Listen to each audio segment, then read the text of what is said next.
My dear students, Namaste to all of you. I am Sushant Kumar Singh, your SST teacher.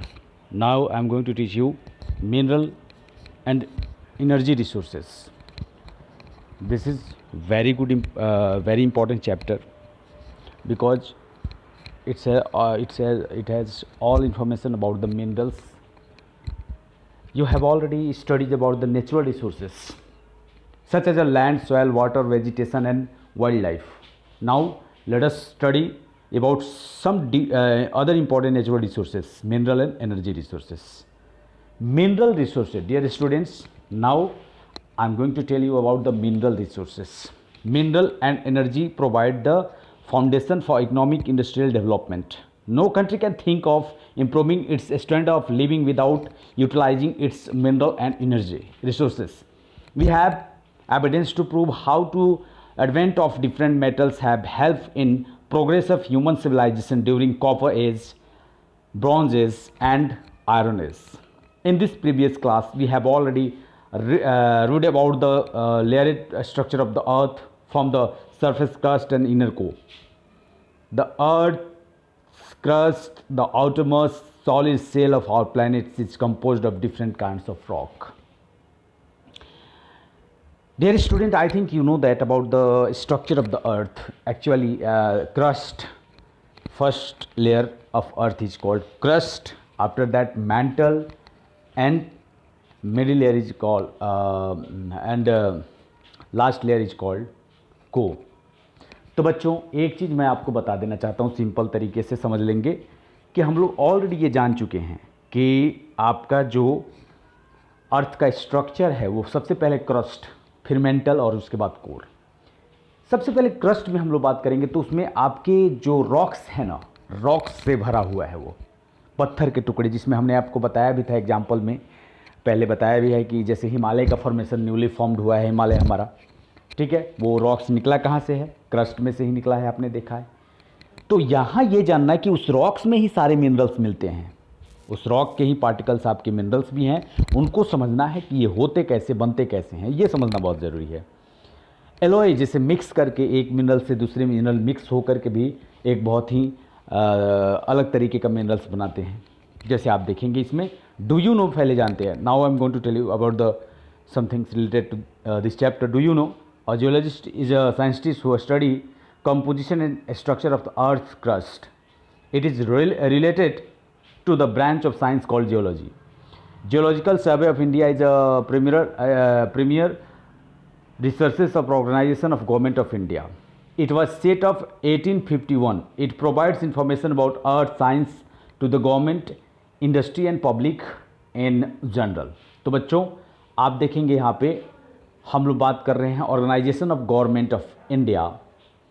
It was set up in 1851. It provides information about earth science to the government, industry and public in general. This is the good information. Different types of rock minerals. Dear student, this is a figure you can see. ये आपके different types of rock minerals दिखाया हुआ है. All rocks contains crystal of naturally occurring chemicals called minerals. All rocks contains, listen me carefully dear student, all rocks contains crystal of naturally occurring chemicals called minerals. This is the simple definition of minerals, my dear student. The rocks do not have a fixed or definite minerals composition. Each type of rock is made from one particular mineral of aggregation or more than one minerals. A mineral may be made of single elements or combination of more than one elements called compound. एक से ज़्यादा, अगर एक से ज़्यादा आप देखिए elements से अगर बनता है कोई मिनरल तो कंपाउंड कहते हैं. याद रखेंगे बच्चों, आओ उसे कंपाउंड कहा जाता है.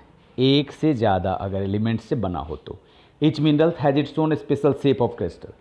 एक चमक, एक लाइट मिनरल्स पे और उसका एक शेप होता है अलग अलग सभी मिनरल्स पे.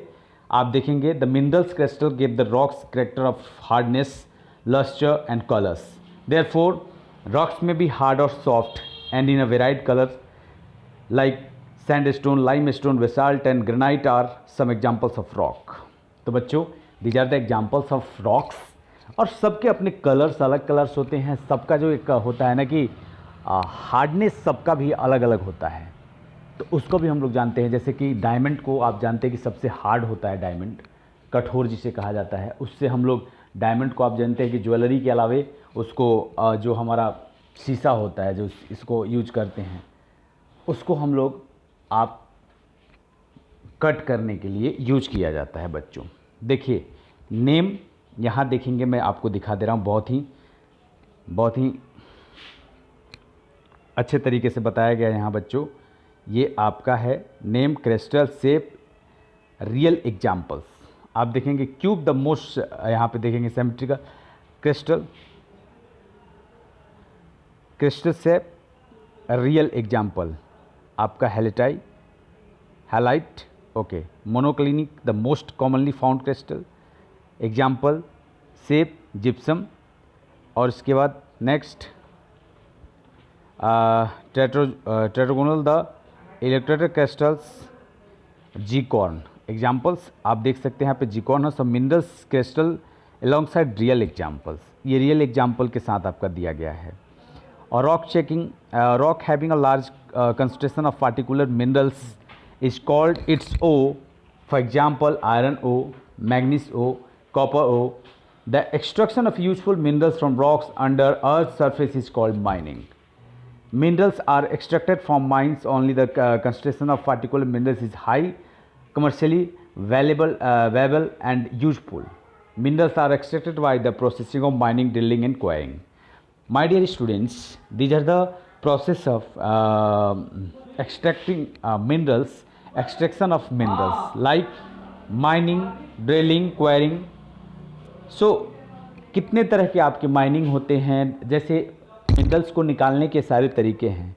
आप बाहर से, आप किस अंदर से अर्थ के क्रस्ट के पार्ट से मिनरल को कैसे निकालेंगे, सबसे पहले माइनिंग करेंगे, फिर ड्रिलिंग करेंगे, क्वेरिंग करेंगे।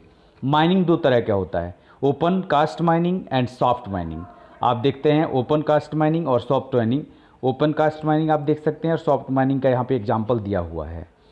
Types of minerals, minerals are different types, generally minerals are classified on the basis of their properties.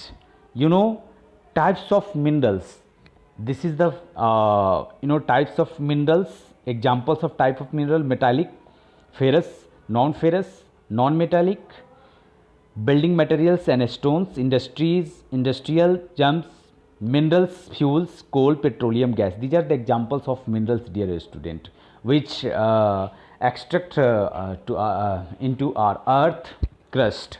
ये सभी हमारे अर्थ क्रस्ट से ही निकाले जाते हैं बच्चों, याद रखेंगे आप लोगों। बस आपको ये पता होना चाहिए बच्चों कि इनके निकालने के तरीके अलग अलग होते हैं। एक होता है आपका माइनिंग, क्वेरिंग, और आपका आपने देखा ड्रिलिंग। ये सारे प्रोसेस होते हैं इनको निकालने का। अब हम लोग बात करेंगे मेटालिक मिनरल्स का। Now we are going to talk about metallic minerals. The metallic और contents impurities. Smelting is the process of remove the impurities from one ore.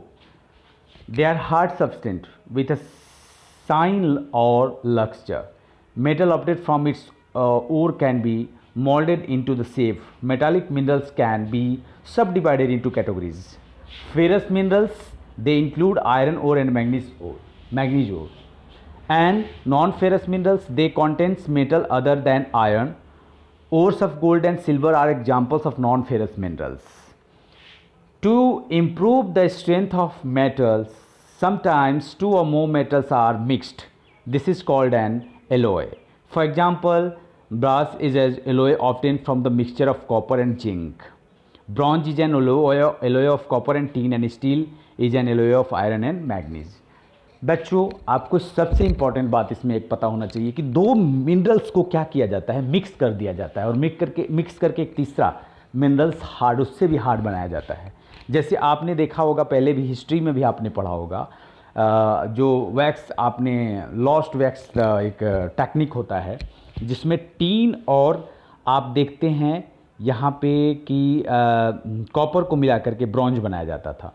Bronze is an alloy of copper and tin, जिसका bronze statue आप जानते हैं, बहुत सारा bronze, Nataraj के statue के बारे में आप सुने होंगे, स्टैचू ऑफ नटराज, जो बिल्कुल ब्रॉन्ज का बनाया हुआ है। इसके बाद बहुत सारे आप देखेंगे हिस्ट्री एविडेंस ब्रॉन्ज के बहुत सारे आपके जब ये हिस्ट्री में हम देखते हैं कि मिला हुआ है, खुदाई हुआ है तो बहुत सारे जगहों से।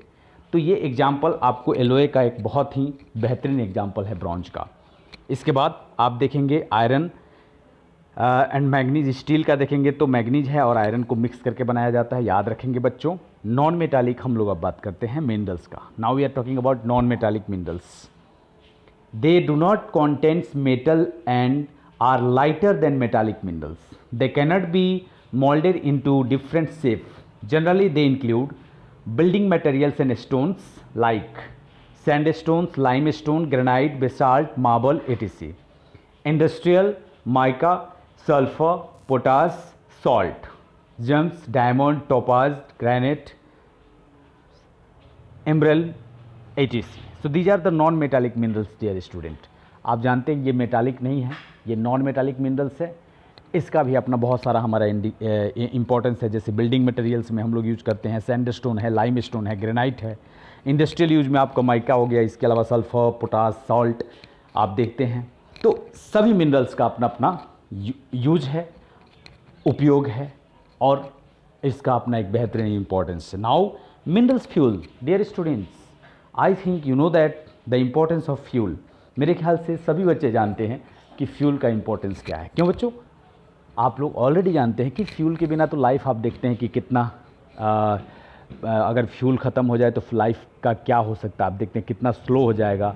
कहीं भी हम लोग जाने के लिए अभी ट्रांसपोर्टेशन का यूज करते हैं और मैक्सिमम आप देखते हैं ट्रांसपोर्टेशन के लिए फ्यूल्स, व्हीकल्स को रन करने के लिए फ्यूल यूज किया जाता है to the run vehicles. In lot of examples we have.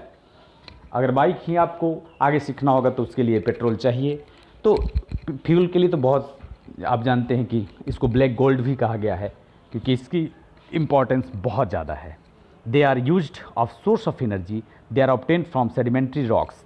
They obtained from sedimentary rocks. Minerals fuels consist of coal solid, petroleum liquid and natural gas.